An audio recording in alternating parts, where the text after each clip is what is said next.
15 days after my surgery, I finally came home. My daughter-in-law, Sophia, stood in the doorway, her face like a stone mask, and said, "My parents have moved in. You better not make them uncomfortable." I just smiled. Enjoy it while you can. 1 week later, the silent counterattack I had planned left them all in shock. I'm glad you're here. Stick around to the end and tell me what city you're watching my story from. I want to know how far it has reached. I was sitting in the back of a cab, my back screaming in pain, my hands trembling as I clutched my old cloth purse.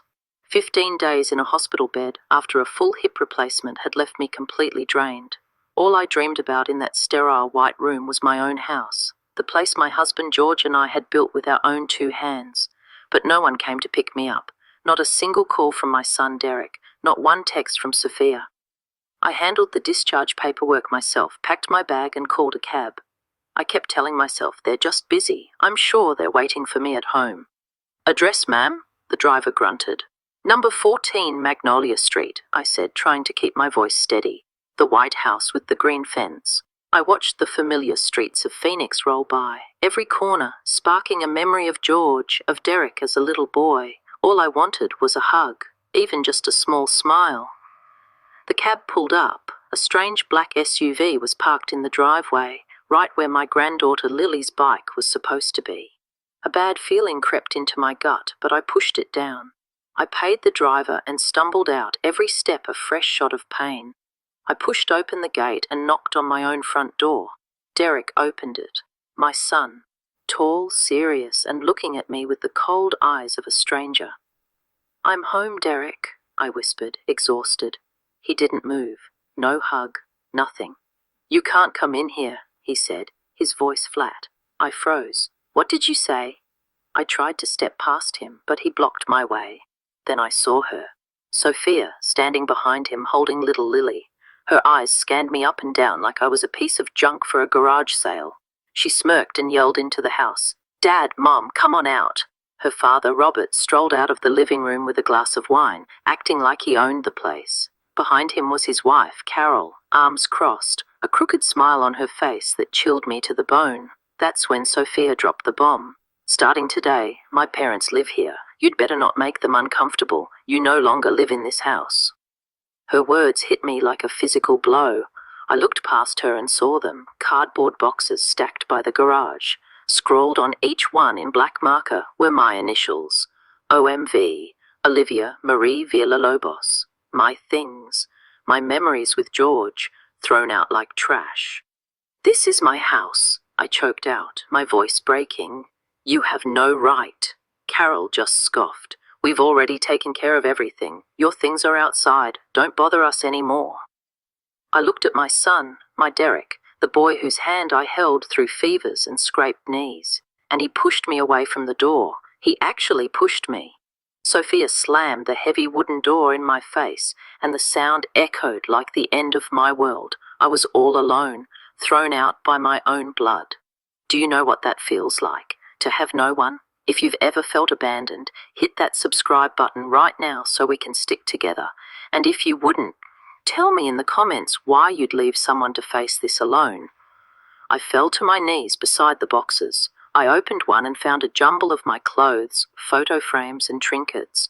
A porcelain bowl, a wedding gift from my mother, was chipped.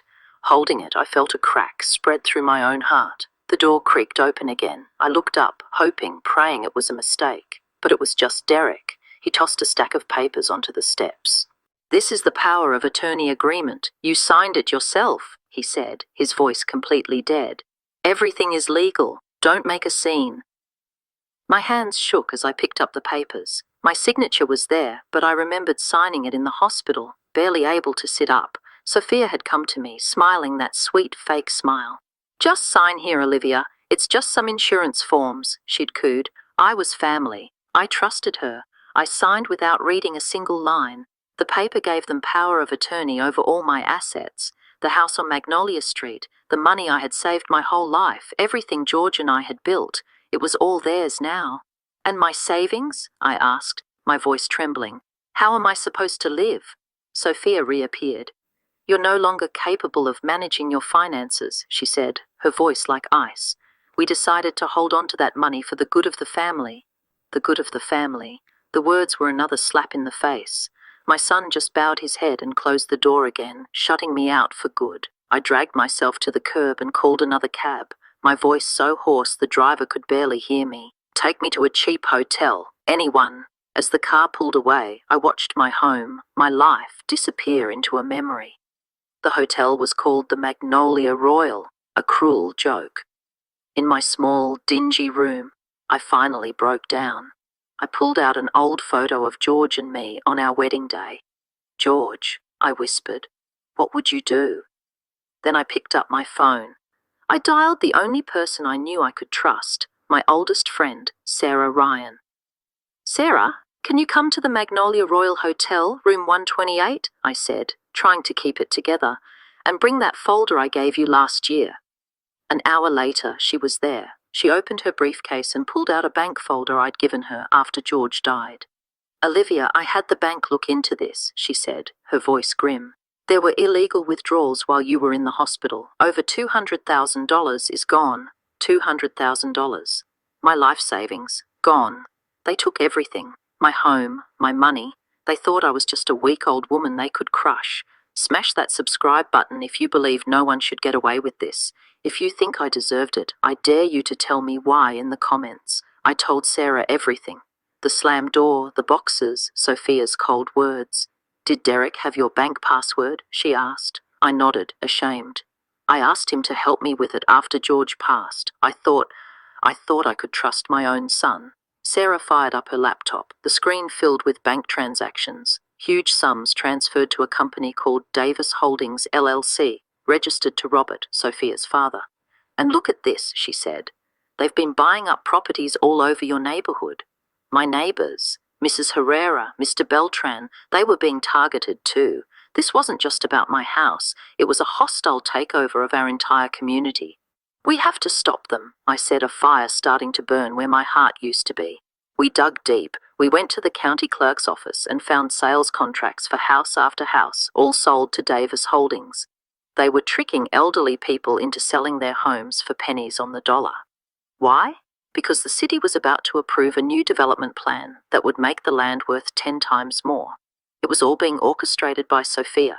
She had a degree in economics, worked at a big real estate firm. She planned the whole thing. She used my son's weakness and my trust to set her trap. This wasn't just about me. It was about my entire neighborhood, my friends. People who trusted them, they were preying on the vulnerable. I swear, if you have a heart, you'll subscribe to see them get what's coming. And if you're not subscribing, what kind of person are you? Explain yourself below. "I know a guy at the FBI, Sarah said, her eyes hard as steel. "Agent Collins. But Olivia, you have to be ready. Being the main witness won't be easy." "I want everything back," I told her without a second of hesitation. "My house, my money, and justice for my neighbors." The plan was dangerous. The FBI gave me a bracelet with a hidden microphone and a distress button. The mission, go back to the house and get them on tape. Around midnight, I snuck down the alley behind my house, my heart hammering against my ribs. The kitchen door was cracked open and I could hear voices. It was Robert and Carol. "Olivia's name will give us access to a $250,000 line of credit," Robert was saying. "One more forged signature and the bank won't suspect a thing." My blood boiled. I pressed the record button on the bracelet. Suddenly, Robert's phone rang. He put it on speaker. It was Sophia. "Dad, Derek is still hesitating," she said, her voice tight. "He keeps saying he doesn't want to hurt his mom." Robert slammed his fist on the table. "He doesn't have a choice, Sophia. Force him. If he betrays us, we'll throw him away just like we've done with the others." The others? Who else had they destroyed? I felt sick. As I backed away, my foot hit a small flower pot. It made a tiny crack, but it was enough. "Who's out there?" Robert yelled. I panicked and ran, but my leg was still weak. Before I could get away, he shot out of the house, and his huge hand clamped down on my wrist, squeezing so hard I thought the bones would snap. "You dared to come back, you old hag," he snarled, dragging me inside. He was going to kill me. I could feel it. In that second, I thought it was over. You can't imagine that fear unless you've been there. Hit subscribe right now if you're praying I make it out of this alive. If you wouldn't, tell me why you'd just stand by and watch. He raised his hand to strike me. I squeezed my eyes shut, fumbling for the distress button on the bracelet, praying it worked. Suddenly, police sirens screamed through the night. Red and blue lights flooded the room. The front door burst open, and Agent Collins stormed in with 2 other agents, guns drawn. "FBI, don't move!" Relief washed over me so hard my knees buckled. The signal had worked. They cuffed Robert and Carol while they sputtered lies. I pointed to the stack of documents on the table. "The proof is right there," I said, my voice shaking. "And I have recordings." And then I saw him, Derek, standing at the top of the stairs in wrinkled pajamas, his face pale with shock. He looked from me to his in-laws in handcuffs, his eyes wide with confusion and guilt. I just stared back, my heart breaking, showing him the same coldness he'd shown me. The next morning, at the FBI field office, the nightmare got worse. Agent Collins dropped a thick folder on the table. "We found this in Robert's safe," he said. Inside were copies of my medical records from the hospital, and evidence that my nurse, a woman named Thompson, had been paid by Sophia to alter my medication, to keep me weak and hospitalized longer. But that wasn't the worst part. At the bottom of the pile was a life insurance policy. The beneficiary had been changed to Derek's name 6 months ago. The signature was a crude forgery of mine. "This isn't just theft anymore," Sarah gasped beside me. "This is attempted murder. My own son. The plot wasn't just to steal my house. It was to take my life, my world completely shattered. Derek wanted to see me. I didn't want to go, but I had to know." He sat across from me in a grey inmate uniform, looking broken. "Mom," he sobbed, "I messed up. I'm so sorry." He told me he'd made a bad investment and was deep in debt. Robert and Sophia found out and offered to help, but only if he sided with them. "I never thought they'd hurt you," he cried. "I knew nothing about the nurse or the life insurance. I swear, Mom, I just wanted to save my family." His tears tore me apart, but the betrayal still stung.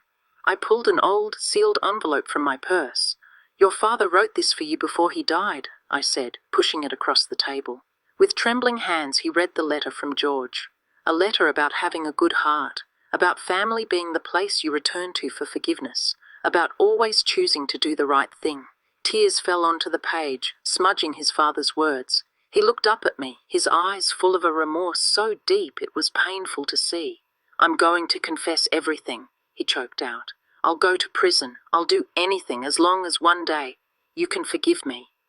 A month later, I sat in that courtroom and listened as justice was served. Jessica Davis, 20 years in prison for fraud and attempted murder. Robert Davis, 18 years. Brenda Davis, 15 years. The nurse, Sarah Miller, 8 years. Then my son, Matthew Villalobos, 3 to 5 years, with a reduced sentence for cooperating with the prosecution. He had chosen to tell the truth. It was a painful, heartbreaking relief. Weeks later, I returned to my house on Magnolia Street. It was empty, but it was mine.